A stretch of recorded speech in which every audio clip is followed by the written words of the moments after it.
Elena Poniatowska, jueves 11 de febrero, 18 horas. Cátedra de Artes UDLAP, Primavera 2021. 7 expertos internacionales, 7 ponencias magistrales, pláticas multidisciplinarias. Cátedra de Artes UDLAP, Primavera 2021. Dale play a la cultura. Elena Poniatowska, nacida en Francia, periodista y escritora. Desde muy joven incursionó en el periodismo, siendo famosas las entrevistas que realizó a grandes creadores a lo largo de décadas. Escritora que ha realizado novelas, crónicas, ensayos y literatura infantil. Ella es un referente de los más claros de la vida cultural y política del México contemporáneo. Sus obras han sido traducidas a 20 idiomas. Elena Poniatowska, jueves 11 de febrero, Cátedra de Artes UDLAP, Primavera 2021. Dale play a la cultura.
Les damos la más cordial bienvenida a la primera conferencia de la Cátedra de Artes UDLAP Primavera 2021.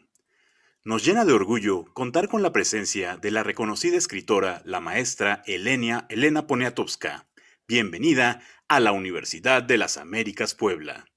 Saludamos al doctor Moisés Rosa Silva, director de Enlace Cultural UDLAP, y el doctor Jesús Mario Lozano Alamilla, director académico del Departamento de Artes de la Universidad de las Américas Puebla. Agradecemos la presencia de estudiantes, comunidad UDLAP y todos aquellos que siguen la transmisión a través de TV UDLAP, Cultura UDLAP y Capilla del Arte UDLAP. Sean todos bienvenidos. Cedo el uso de la palabra al doctor Jesús Mario Lozano Alamilla, director académico del Departamento de Artes UDLAP. Buenas tardes. Muchas gracias por acompañarnos en nuestra sesión inaugural del ciclo de primavera de la Cátedra de Artes UDLAP. Una sociedad sin artes es una sociedad sin destino, sin imaginación, sin futuro, sin la posibilidad de pensarse diferente. Por esto, la Cátedra de Artes UDLAP es una celebración interdisciplinaria de las prácticas artísticas y sus creadores a través de una serie de eventos virtuales abiertos a la comunidad en la que estudiantes de literatura, danza, teatro, música, artes plásticas, arquitectura y diseño interactúan en una reflexión colectiva sobre el quehacer artístico de nuestro tiempo. Quiero agradecer al doctor Luis Ernesto Derbez por su apoyo incondicional a las artes, así como a la extraordinaria oficina de rectoría, la vicerrectoría académica, el Decanato de Artes y Humanidades de UDLAP, Capilla del Arte y en especial Difusión Cultural por su gran apoyo para hacer esta cátedra posible.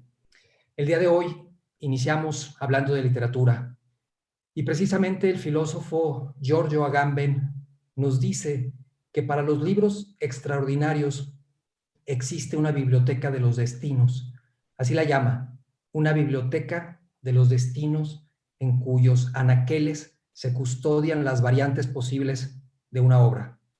Las que un autor pudo haber escrito y no lo hizo, pero sobre todo las variantes de los diferentes lectores que reinventan la obra al apropiarse de las palabras, de los textos y los significados de su autor.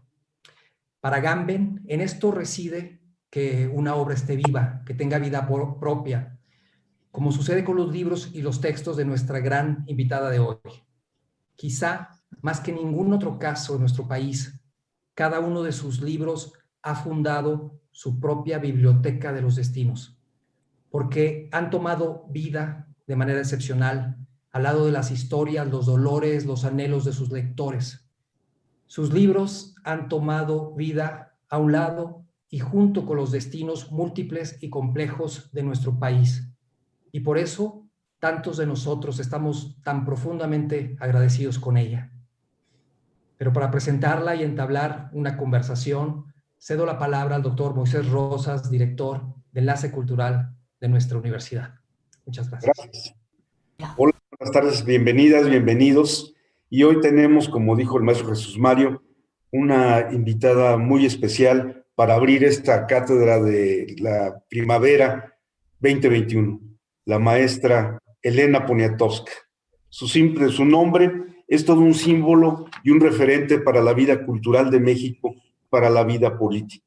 Elena Poniatowska es sin duda alguna una de las figuras más relevantes, no solo del tiempo que nos ha tocado vivir, sino de la historia cultural de nuestro país. Luchadora social, escritora, periodista y multifacética mujer que es, insisto, un referente de la vida nacional. Muy querida Elena, bienvenida a la Universidad de las Américas. No sabes con qué gusto te recibimos. Todos estamos muy entusiasmados de tenerte. Te queremos, te admiramos y bueno, en fin, bienvenida. ¿Cómo has estado? No, pues me da mucho gusto verte, Moisés, y oírte y bueno, pensar en la universidad, que para mí pues también ha sido pues un motivo de mucho cariño, de mucho gusto, porque como tú recuerdas, pues mi esposo fue Guillermo Haro.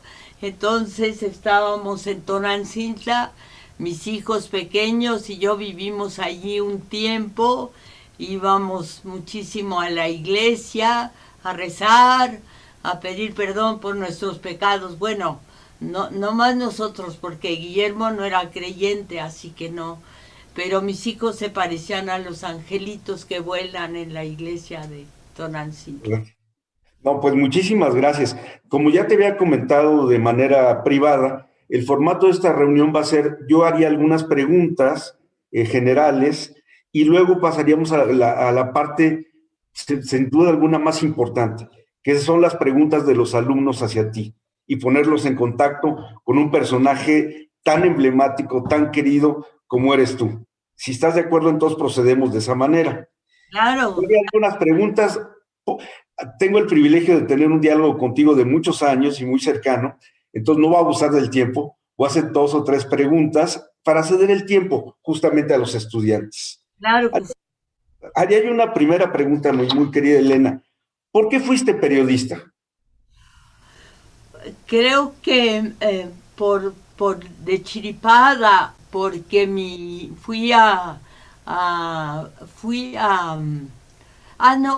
porque leía en Excelsior unos artículos de Ana Cecilia Treviño Bambi, que fue la esposa de Gironella, y me gustaban.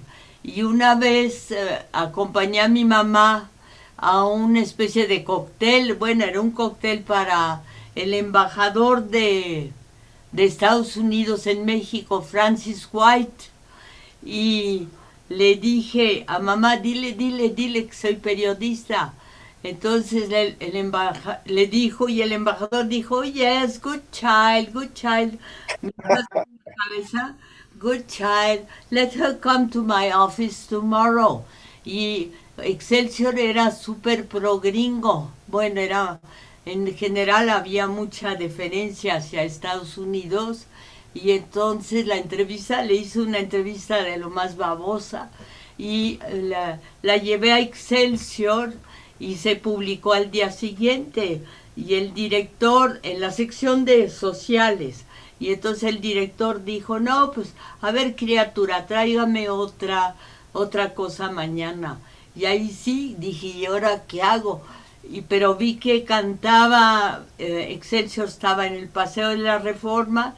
Atravesé la avenida Bucareli, no, bueno, es una calle, atravesé y ahí en un hotel que se cayó en el terremoto, que se llama el Hotel del Prado, había un letrero que decía Amalia Rodríguez canta fados portugueses.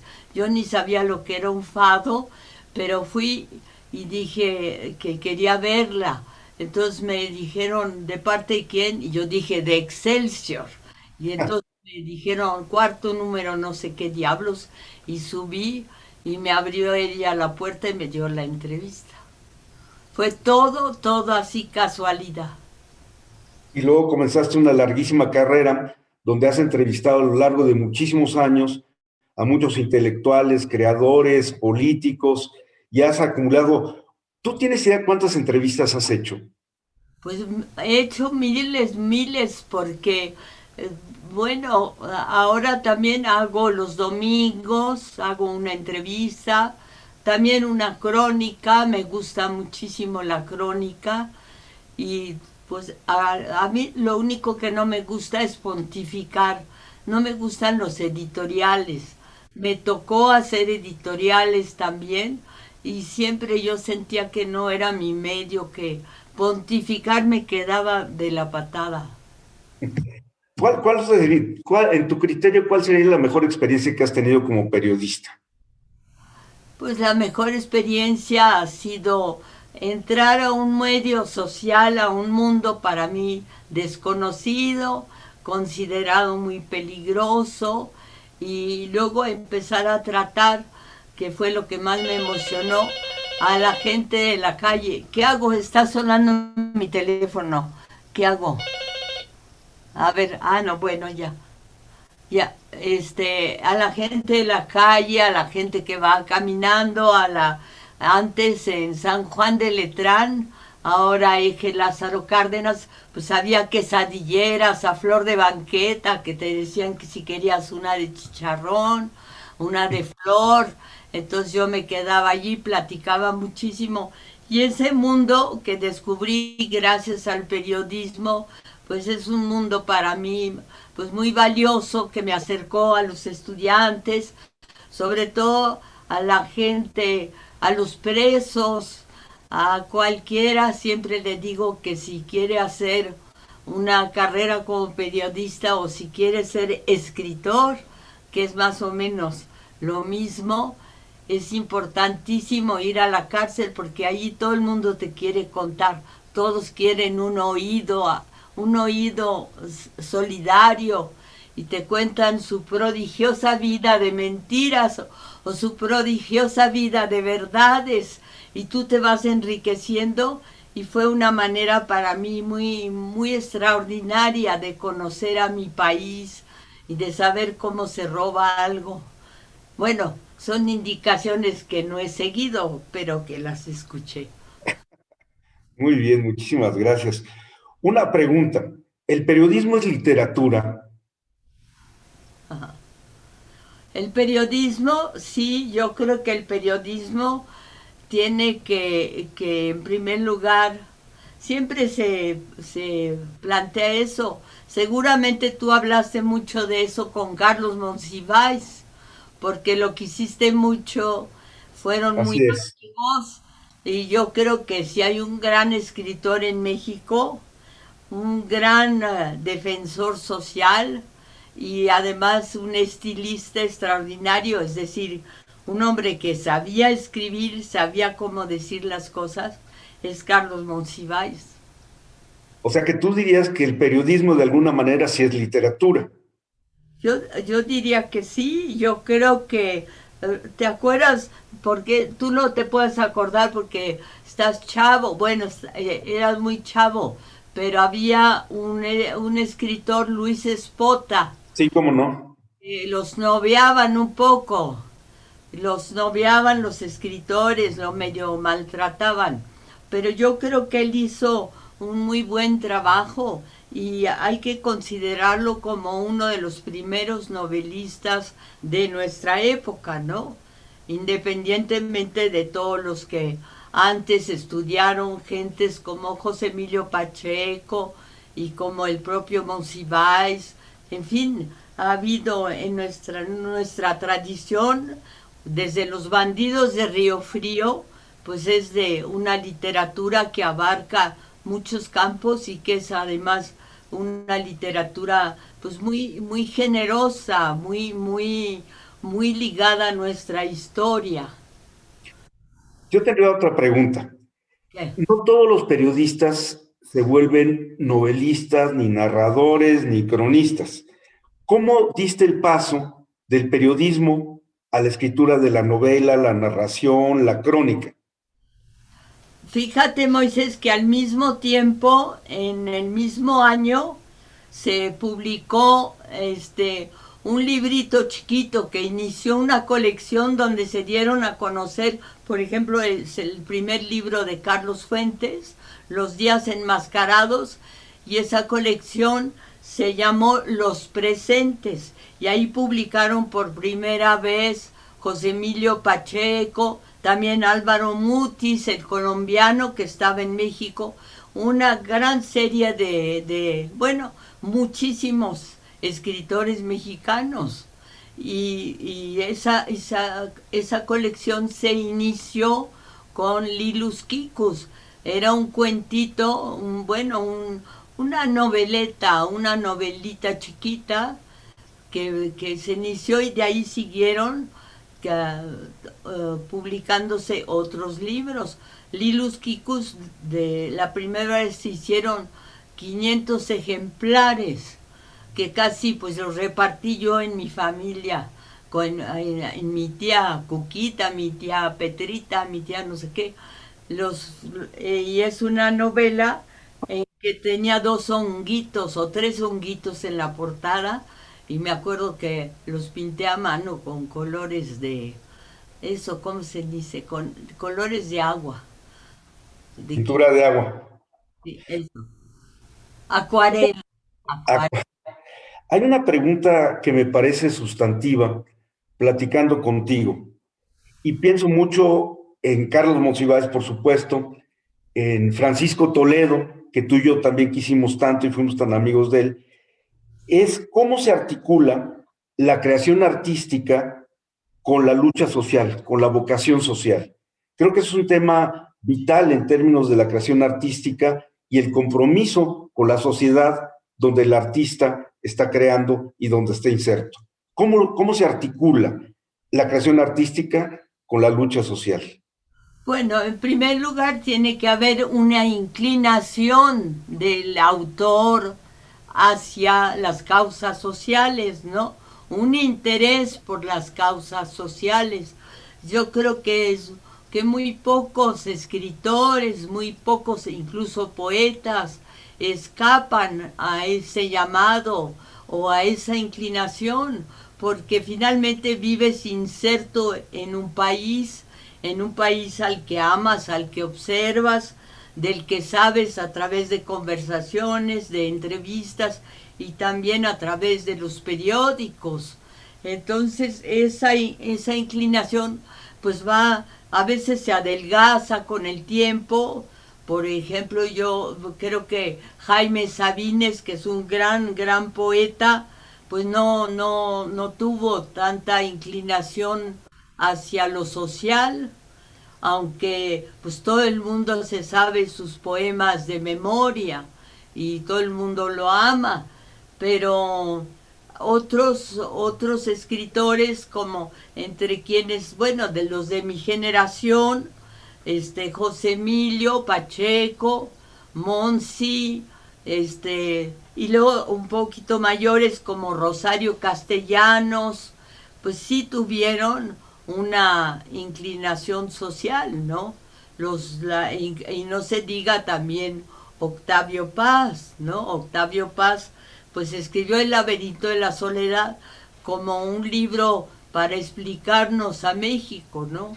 Que lo podemos aceptar o podemos decir que ya, o rechazar, o decir que Samuel Ramos, el gran filósofo, tuvo influencia en este libro, pero de todos modos tuvo la generosidad de gran poeta de darnos una explicación de lo que él pensaba que éramos nosotros. Y me parece que es un tema toral y vital en la vocación social de los creadores. Por eso citaba, obviamente, a ti, a Toledo y a Monsiváis, que me parecen los más representativos de una creación artística de excelencia combinada con una vocación social muy importante. En ese contexto, me gustaría preguntarte algo que nunca te he preguntado. ¿Cómo decidiste escribir La Noche de Tlatelolco? La Noche de Tlatelolco, para todos nosotros, para muchos mexicanos, es un referente para entender un periodo y un momento vital de la historia de México. Yo estaba chico y no me tocó participar en el movimiento de 68, pero cuando yo leí tu libro, a mí me impactó, y estoy seguro, como a millones o miles de mexicanos, todo lo que escribiste, porque nos movió la conciencia y nos dio una visión nueva del país. ¿Cómo decidiste escribir La Noche de Tlatelolco? Mira, Moisés, primero empecé con las madres de familia. Recuerdo a la mamá del búho, el búho que era uno de los líderes, que le decían así porque le rompieron sus anteojos de un vidrio muy espeso. Era uno de los líderes y nos hicimos amigos y me hice muy amiga también de su mamá, que me hablaba por teléfono en las noches. Entonces empecé a recoger lo que ella me decía, pero también lo que me decían los estudiantes. Había yo ido ya a Lecumberri casi 10 años antes, por el movimiento ferrocarrilero. Y fui a entrevistar a Demetrio Vallejo, a Alberto Lumbreras y a otros líderes comunistas. Y el general Martín del Campo me permitió entrar con una grabadora, cosa inusual. Entonces recuerdo también allí haber entrevistado a David Alfaro Siqueiros, que le pregunté que por qué no se peinaba, y me dijo: me peina regularmente el Partido Comunista, porque él tenía todo el pelo así alborotado. Le pregunté que si también le peinaba las ideas. Entonces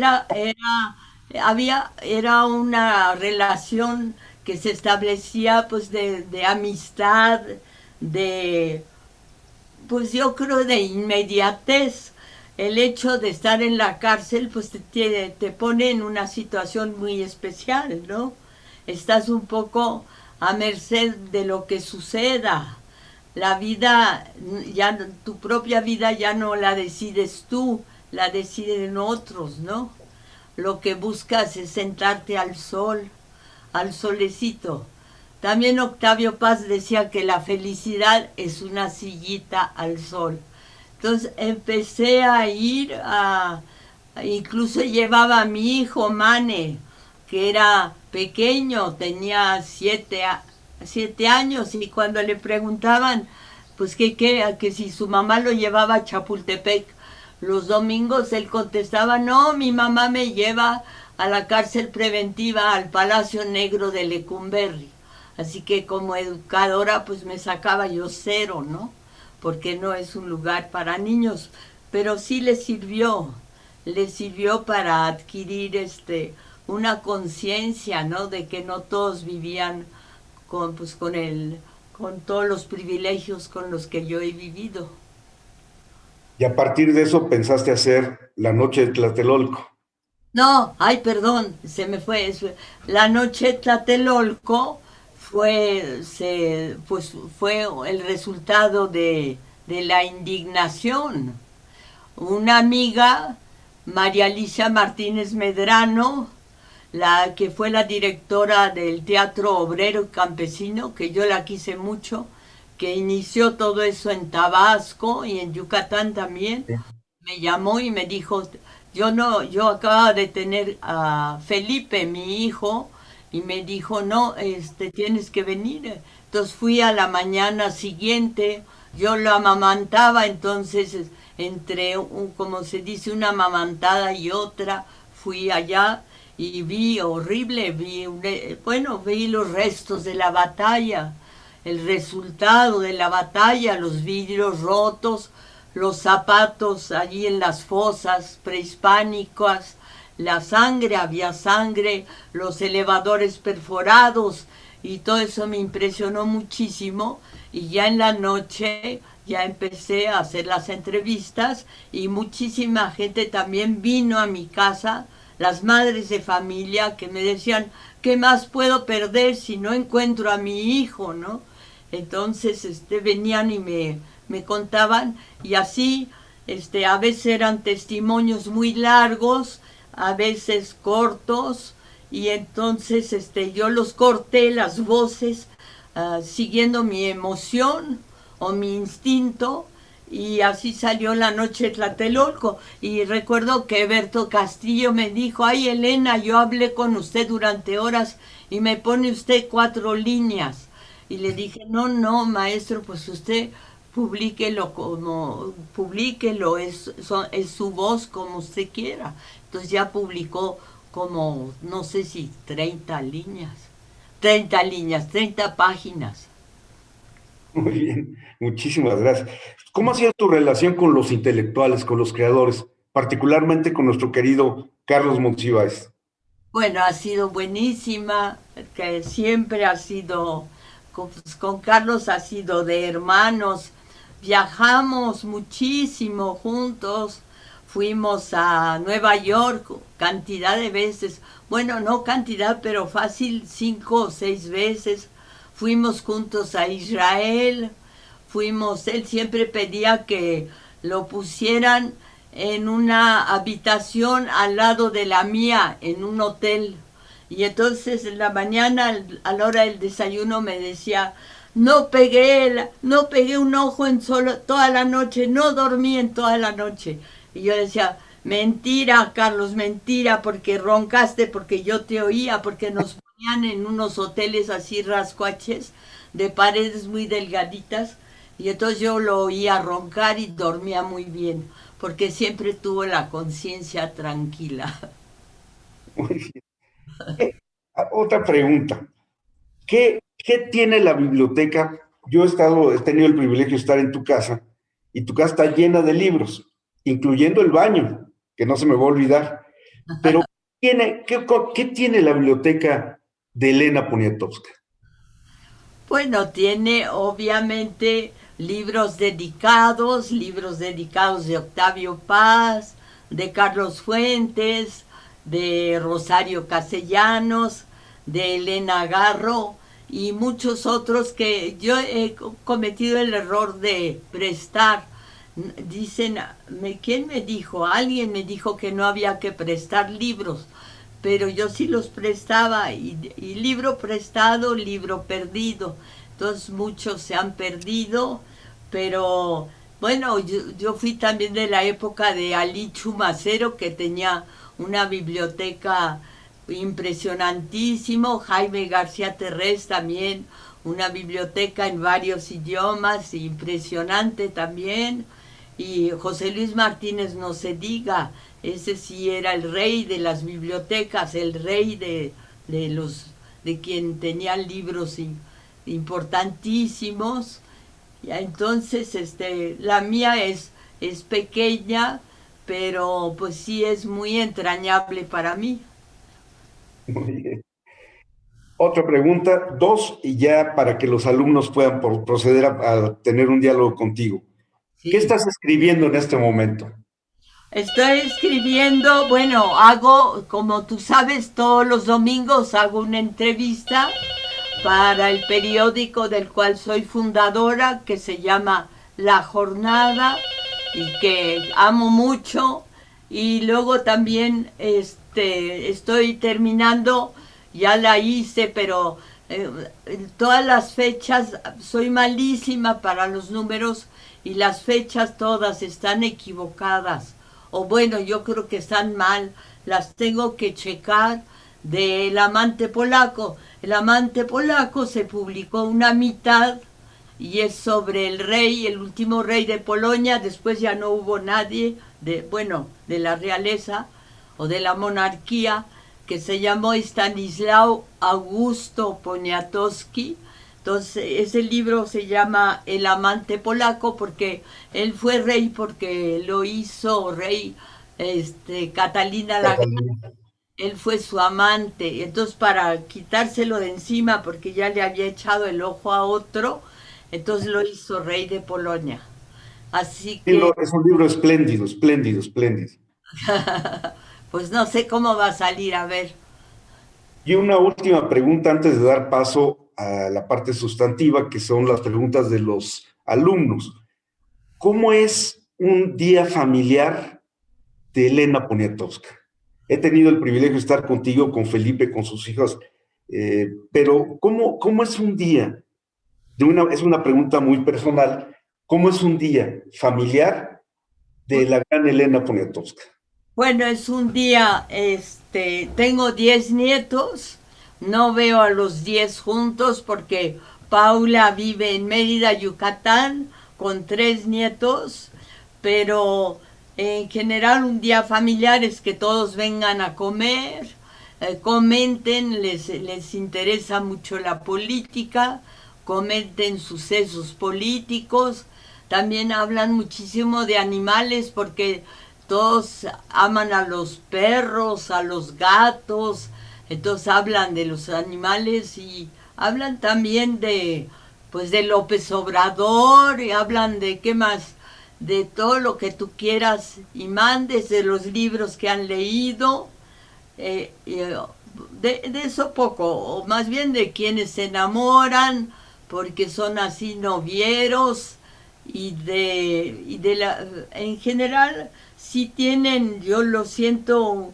un gran sentido de lo que es México, su país, y un gran amor a México.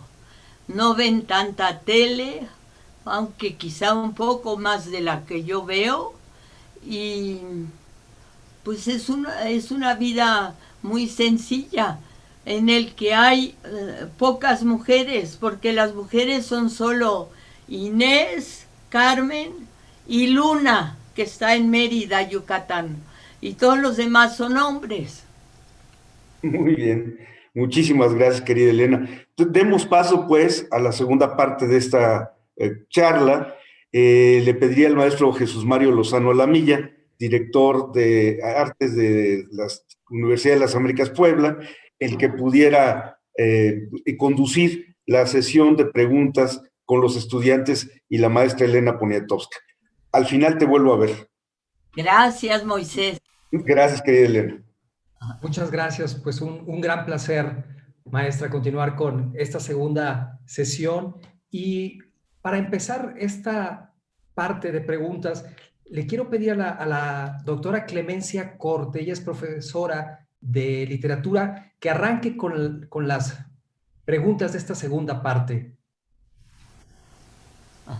Muy buenas tardes. Es un placer compartir este momento con usted. Yo la admiro mucho. Y pues bueno, mi pregunta, quiero ser breve para dar espacio a los estudiantes.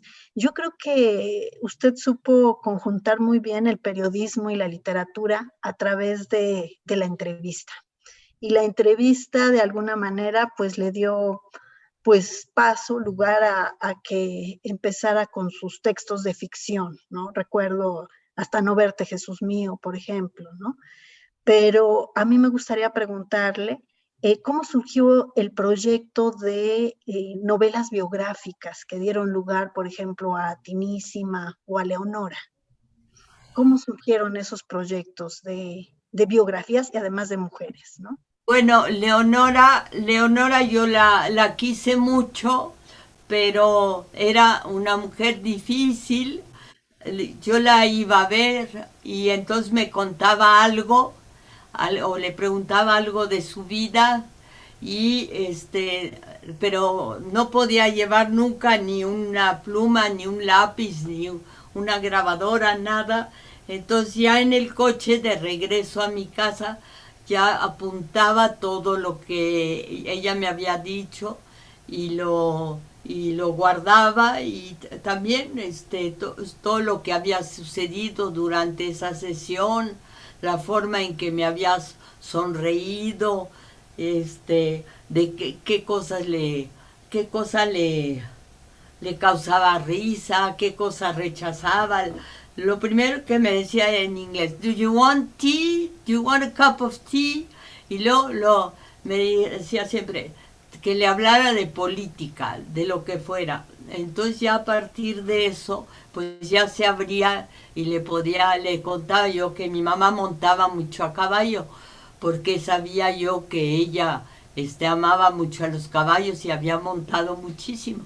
Y entonces a partir de eso, pues ella se abría y contaba. Pero yo creo que ese es un libro de amor a Leonora, un tributo y de veras una novela que no considero una biografía, lo considero novela, igual que Tina Modotti, porque una biografía tiene muchísimo más información que la que yo doy. Tina Modotti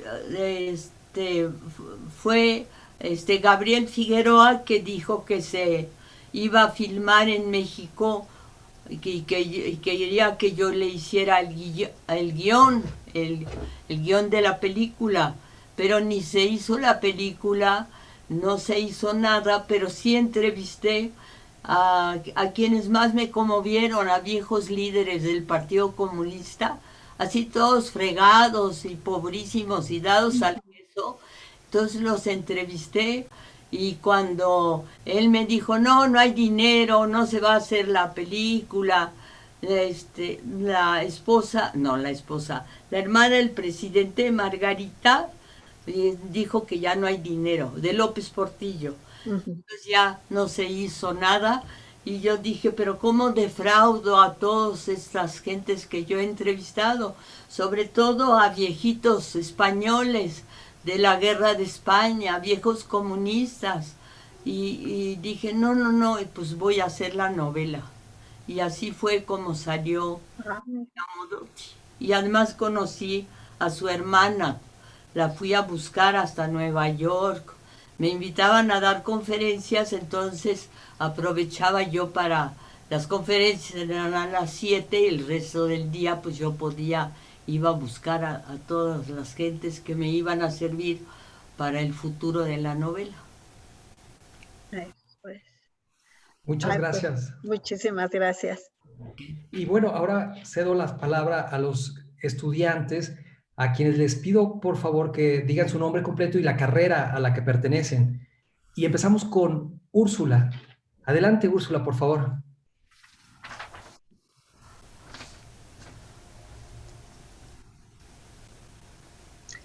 Hola. Hola. Buenas tardes. Mi nombre es Úrsula Grossman, estudio arquitectura y pues es un placer reconocerla y un honor poderle hacer una pregunta. Y primero que nada, contarle que estas semanas hemos estado leyendo mucho sobre usted. Y algo que nos queda muy claro a todos es que como periodista usted siempre ha buscado dar a conocer la verdad y la realidad.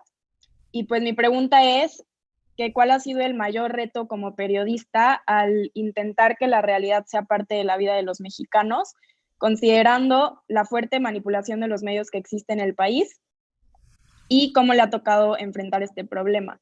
¿Alguna vez ha sentido miedo al publicar algo o ha habido algo que la detuviera? Bueno, lo que nos decían cuando entrábamos al periódico, cuando yo entré me dijeron que había 3 tabús, que era no se podía hablar de la iglesia, no se podía hablar, por ejemplo, de los sombreros de la esposa del presidente de la República. No podías decir lo que te parecían, si feos, bonitos, o que sabe que, porque en esa época se usaban sombreros, tú no habías ni nacido, tus papás ni te imaginaban siquiera, pero sí había una sección de sociales en que salían, pues en esa época, cómo se vestían las primeras damas y cómo eran y eso. Entonces era otra prohibición, pero para mí fue lo mejor, lo que más me abrió a México, porque nací en Francia. Fue esa época de preguntar en todas partes. Supongo que también de jovencita En el convento de monjas también era yo muy preguntona, además de rezar y de persignarme y pedir perdón por mis pecados de 14 y 15 años o de 13, pues también pues tenía gran curiosidad por saber de los demás, saber quiénes eran, cómo eran, en qué creían, ¿no? Para también poder yo insertarme en un grupo social, ¿no? Ya en el convento, pues con las otras niñas o las otras muchachas de esa época, y en México también pues también para ser parte de un grupo en el que estaba Carlos Fuentes, en el que estaba Juan Rulfo, a quien quise muchísimo, pues Octavio Paz, y bueno, Diego Rivera, que siempre me trató muy bien, porque pintó desnuda a una tía Pita Amor, causando gran escándalo. Y así, pertenecer, ser parte, vivir con tu país, amar a tu país, conocer a tu país. Muchísimas gracias. Y ahora cedo la palabra a Abril. Adelante, Abril, por favor, con tu pregunta.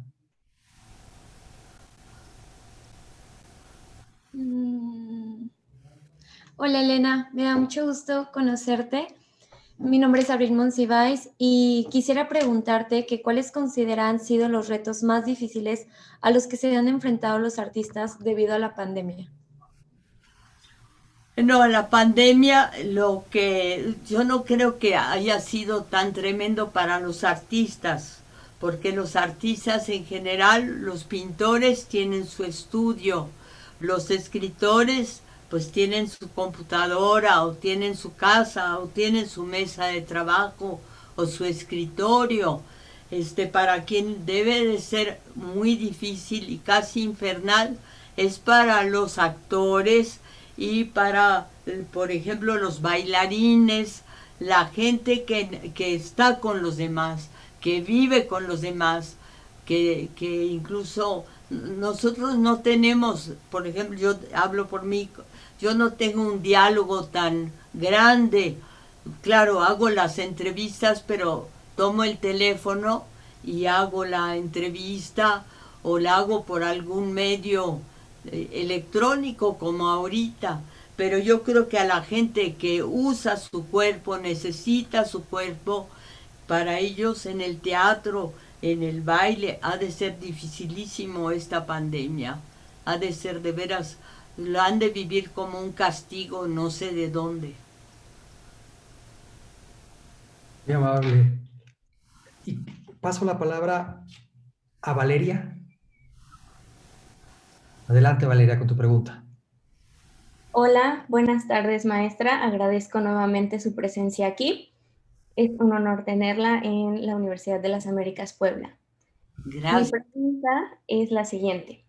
Basándonos en la situación social femenina en México, ¿cómo podría relacionarse el performance de la mujer actual con las 7 cabritas?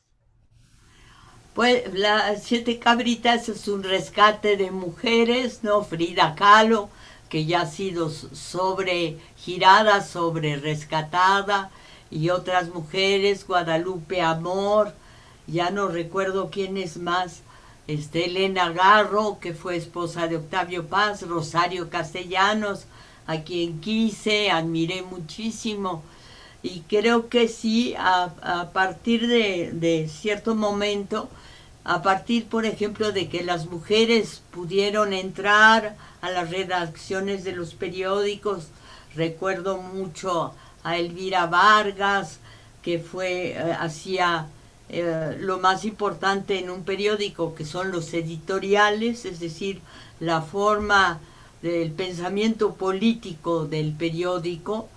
Eso, yo creo que las mujeres han entrado y sus pasos son muy firmes y son además un aire muy fresco y muy nuevo en las redacciones, y además en el que cabe la honestidad, porque en el caso de los hombres era muy fácil que recibieran lo que se llamó en periodismo el chayote.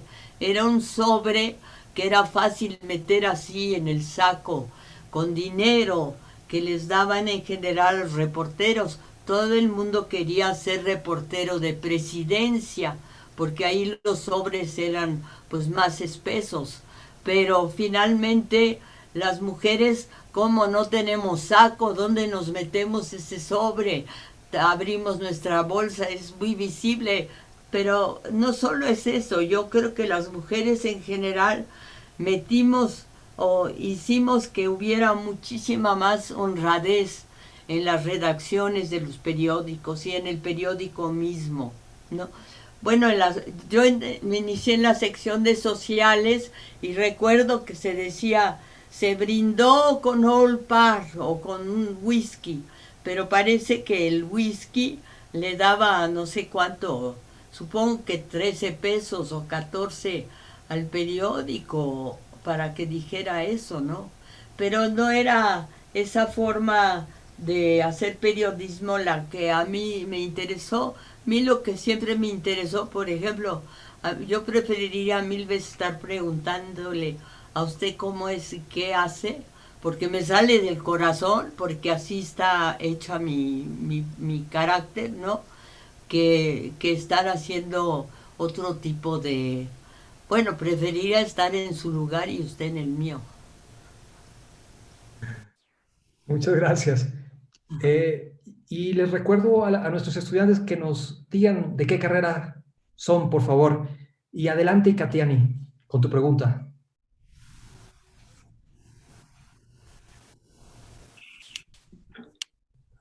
¿Me escuchan ya? Sí. ¿Qué tal, Elena? Buenas noches. Mi nombre es Ikatiani Arenas Fernández. Estudio la licenciatura en música. Y pues nada, de antemano muchísimas gracias por estar acá presente con nosotros y compartir un momento con nosotros los estudiantes. Tras haber vivido y documentado testimonios del 2 de octubre y haberlos plasmado en su obra insignia, La Noche de Tlatelolco, ¿qué palabras nos puede decir a nosotros los jóvenes de México respecto a la problemática que se vive en la actualidad, a las problemáticas que se viven en la actualidad, siendo la más resonada esta nueva ola de conciencia sobre el feminismo? ¿Qué nos puede decir a nosotros los estudiantes?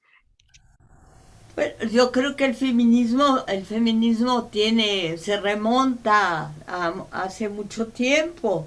Yo recuerdo que ya cuando en 1953 ya había Elvira Vargas, una mujer excelente en el periodismo, había muchísimas mujeres que participaban, se hizo una universidad femenina con una señora Adela Formoso, Obregón Santacilia, hubo muchísimas mujeres como muy, Amalia Castillo Ledón, muchas mujeres reconocidas que ya estaban, que eran embajadoras y que eran, que tenían, eran médicas, todo, así que no creo que sea tan reciente lo del feminismo, creo que empezó hace tiempo y que ahora hay una gran feminista que yo admiro muchísimo, que se llama Marta Lamas, que durante años ha estado luchando por las mujeres y tocando temas tan difíciles y tan, pues que nos llegan tanto al corazón, como es el tema del aborto, y ha tenido una actitud política pues admirable desde que se inició en el periodismo. Yo pertenecí con ella a una revista que se llamó FEM, que hizo Alaí de Fopa, una mujer que desaparecieron en Guatemala porque sus hijos eran guerrilleros, y otras mujeres como Margarita García Flores, que fue jefa de difusión cultural de la UNAM y que era para mí un ser humano extraordinario. Entonces yo he vivido en el apoyo de las mujeres como un apoyo de todos los días y un apoyo nunca eso que cuentan siempre en las revistas feministas, perdón, las revistas esas de sociales, de maquillajes y esas, de cómo te peinas y las hilachas. Yo he visto que incluso en esas revistas pues nunca se cultiva ni la envidia ni el odio entre mujeres, no lo he percibido, pero a lo mejor vivo en Bavia, no sé. Yo nunca he sentido que una mujer pueda considerarse mi enemiga o yo considerar a alguien mi enemigo. Ni siquiera, ni entre los hombres tampoco. Gracias. Y ahora cedo la palabra a Ixnik. Adelante. Hola, buenas noches. Buenas.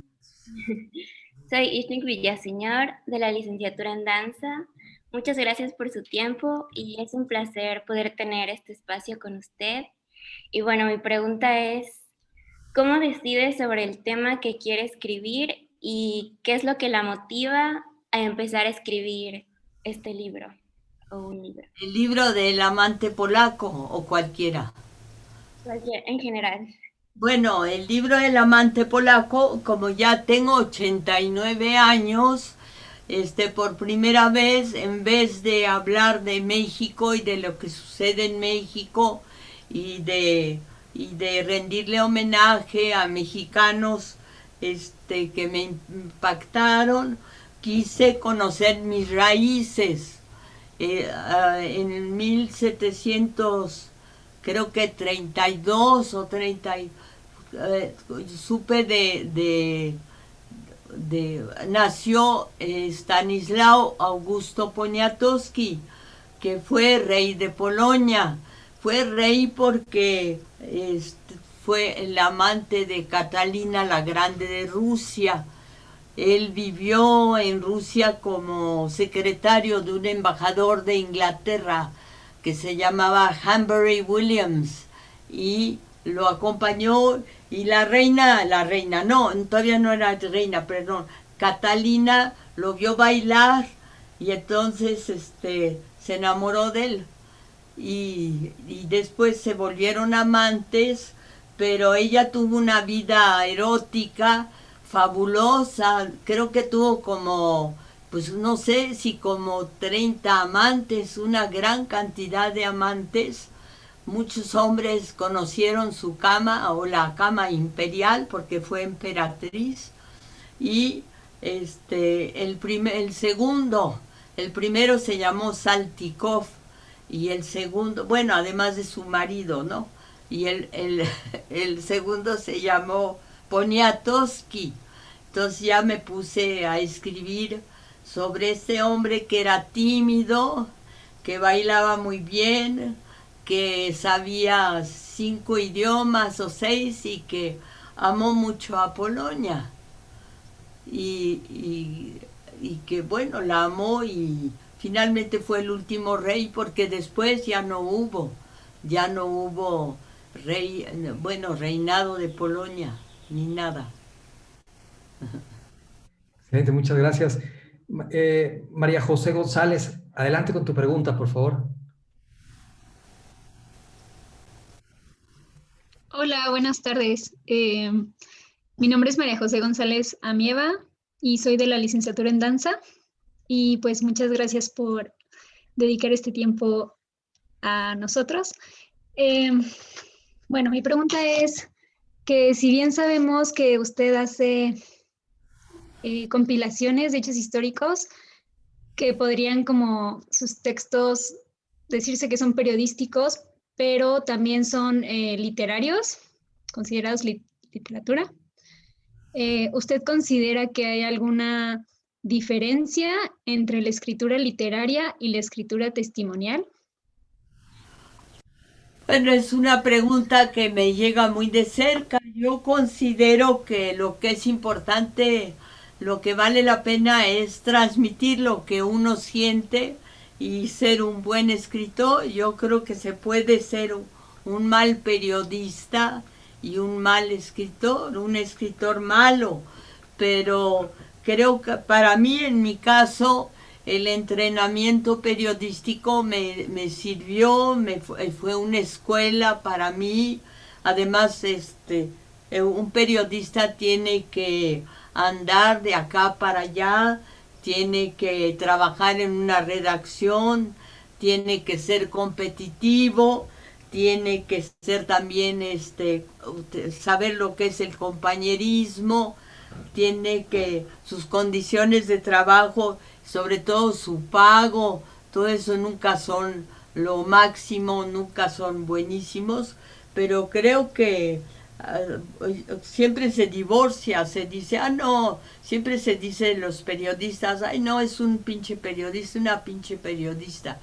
Y yo creo que es una falsedad. Yo creo que los libros que han hecho grandes escritores tienen muchísimo de periodismo, muchísimo de entrevistar, de escuchar, de ver y de oír, porque finalmente escribir es transmitir emociones, decisiones, hacer crónicas, relatar qué es lo que ha sucedido, por ejemplo, qué sucedió hoy, cómo participamos, quiénes participaron, ¿no? Esto pues es esencial finalmente es parte de nuestra historia, es lo que hacemos a lo largo de la vida, ¿no? Pero el periodismo, hay una cosa con la que yo no estoy de acuerdo, es figurar, así, volverte así muy importante a través del periodismo. A mí me parece que es una falacia, que no debe de ser. Yo creo que es un oficio como cualquier otro. Excelente. Y ahora le cedo la palabra a Fátima. Adelante, Fátima, con la pregunta, por favor. Hola, buenas noches, maestra Elena. Nuevamente, pues muchísimas gracias por estar aquí con nosotros y es un honor pues conocer a una figura tan importante en el periodismo y la literatura mexicana como lo es usted. Y bueno, pues mi pregunta es que tras haber vivido en una época donde el periodismo y la libre expresión eran reprimidos por los jefes del gobierno de nuestro país, como fue en la época de 1968, como bien usted lo sabe, ¿cómo cree que ahora se vive esta profesión en nuestra nación? ¿Ha cambiado en algo la libre expresión de ideas o sigue siendo una represión? Pues en los sexenios pasados y actualmente la desaparición y muerte de periodistas se ha duplicado lamentablemente desde el 2020 y pues por supuesto desde muchos sexenios atrás. Bueno, ser periodista es correr, desde luego, muchísimos riesgos y también conocer lo que es el rechazo y la censura. En general yo creo que ahora la prensa es muchísimo más libre que antes, porque antes había periodistas que se hacían inmensamente ricos, como por ejemplo en el caso de Carlos de Negri, que se hacía rico por lo que no escribía, porque le mandaban sobres con dinero para que no los mencionara algunos de los políticos importantes o a quienes no les convenía que se hablara de ellos. Todo eso se ha perdido. Yo recuerdo, yo me inicié en los tiempos de Carlos de Negri y de otro que se llamaba Julio Ernesto Teissier, y sí se hablaba muchísimo de su corrupción, y había corrupción incluso en secciones de sociales, porque si ponías Enrique Corcuera con su rubia favorita o con la rubia de siempre o cualquier cosa, estabas hablando quizá de algo que de su intimidad, y él podía llamarte por teléfono y decirte, oiga, yo no estuve en esta carrera de caballos en el Jockey Club con ninguna rubia. Entonces todo esto ha desaparecido, en primer lugar porque están desapareciendo cada vez más las secciones de sociales, ya las reseñas de bailes o de cócteles o incluso le decían chubascos, que eran los baby showers, cuando una mujer importante o reconocida iba a tener un bebé, pues todo lo que le iban a regalando sus amigas, todo eso salía. Incluso los políticos presentaban en las secciones de sociales a sus hijas casaderas, y luego se asistían a las bodas, se hacían crónicas de bodas, crónicas de todos los acontecimientos sociales, hasta de esa tontería como son los baby showers, ¿no? O las despedidas de soltera. Siempre había una mujer que yo quise mucho porque usaba unos sombreros muy grandes con plumas y rosas y flores, que se llama Rosario Sansores, y yo la quise mucho porque era muy buena persona y era poeta. Y había otras así que aparecían y que en ese momento pues yo aprendía de ellas, ¿no? Se me hacía chistoso que fuera tan importante una boda, pero para Rosario Sansores enseñarme los vestidos que usaba para ir a las bodas, pues era esencial y yo la respeté enormemente. Me decía, no, tú no te pongas, yo siempre ando de pants ahora, pero antes también era, no, me decía, tú te tienes que poner así, peinar así y así. Y eso pues eran como consejos, buenos consejos. O decía, ay, ya te arrugaste, ponte crema, así. Pues lo que se nos dice en los periódicos esos para mujeres, todo lo que hay que hacer es tírate y todo. Y pasamos a una última pregunta. Mariana, adelante, por favor.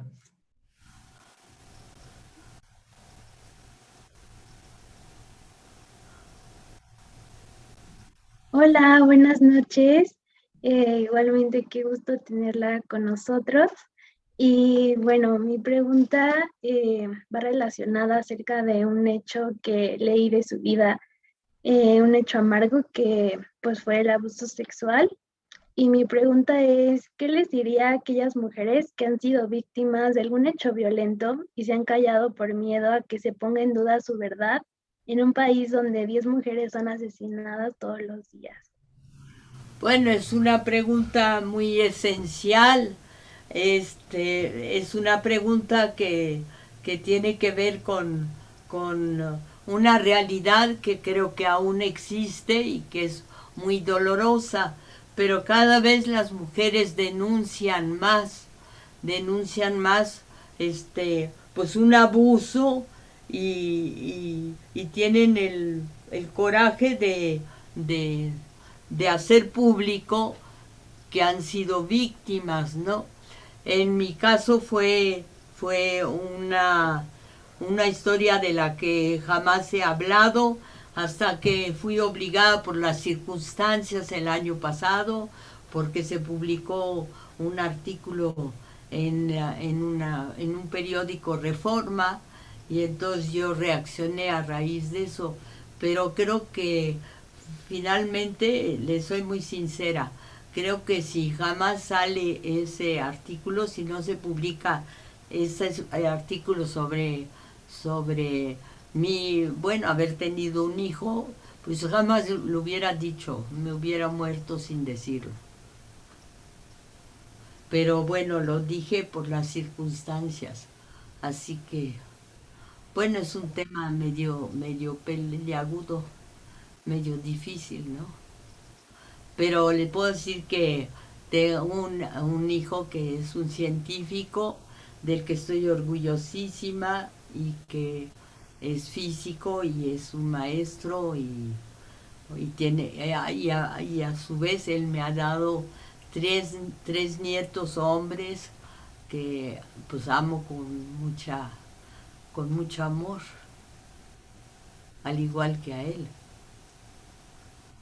Y además, la verdad, es lo mejor que tener ese hijo, a Mane, es lo mejor que me ha sucedido en la vida. Muchas gracias. ¿De qué? Maestra Poniatowska, pues ha sido un gran honor tenerla con nosotros. Es verdaderamente significativo toda esta conversación que le agradecemos mucho. Y para cerrar, le voy a ceder de nuevo la palabra al doctor Moisés Rosas. Muchas gracias. Muchas gracias, querida Elena, muchísimas gracias por haber aceptado la invitación a la Universidad de las Américas Puebla. Estamos muy contentos de haberte recibido. Esta cátedra de artes ha tenido el apoyo, como se dijo desde el principio, muy importante de nuestro rector, Luis Ernesto Derbez Bautista. Ha sido una cátedra donde han pasado ya 9 de los grandes creadores como tú y seguirán otros más.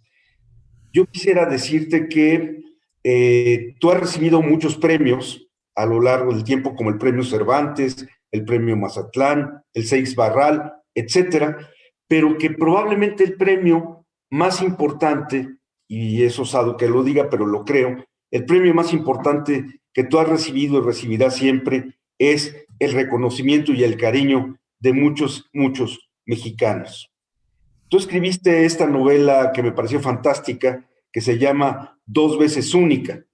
Y recuerdo la noche cuando se presentó en San Ildefonso, que Guadalupe Rivera Marín contó y contó y contó mucho de su infancia. Tú te debes de recordar de eso, querida Elena. Y el título es Dos veces única. Y yo te quisiera decir con el corazón en la mano, con un gran afecto, con una profunda admiración que te tengo, que tú eres única. No eres dos veces única, sino tú eres única entre las únicas. Gracias, querida Elena, por haber estado con nosotros en la Universidad de las Américas Puebla. Muchas gracias. Muchas gracias a ti, Moisés. Muchísimas. La paz. Todo mi cariño como siempre. Gracias, Moisés. A nombre de la Universidad